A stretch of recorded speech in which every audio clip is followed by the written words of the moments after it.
So నిన్న నాకు trade తీసుకోవడానికి ఛాన్స్ దొరకలేదండి, ఎంట్రీ దొరకలేదు. సో ఇవాళ తీసుకుంటున్నాను మనపురం ఫైనాన్స్లో 150 క్వాంటిటీ తీసుకున్నాను. స్టార్టింగ్ ప్రాఫిట్లోనే ఉన్నది, తర్వాత ఇది లాస్లో కన్వర్ట్ అయ్యింది ఎందుకో కానీ, బట్ ఇట్స్ ఓకే. తర్వాత స్టాప్ లాస్ టార్గెట్ రెండు యాడ్ చేశాను, రిస్క్ తగ్గిద్దామని కొంచెం.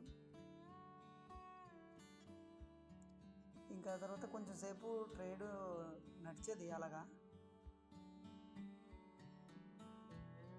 ఇంకా సేపటికి కొంచెం సరే పర్లేదు అనుకున్నాను,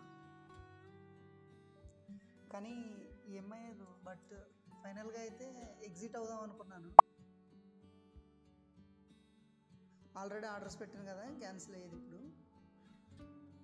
సో స్టాప్ లాస్ హిట్ అవ్వగానే అయిపోతుంది. ఇక్కడ మీరు చూస్తే ఇది స్టాప్ లాస్ హిట్ అయింది. సో ఇంకా స్టాప్ లాస్లోనే ఎగ్జిట్ అవ్వాలి మనం, తప్పదు.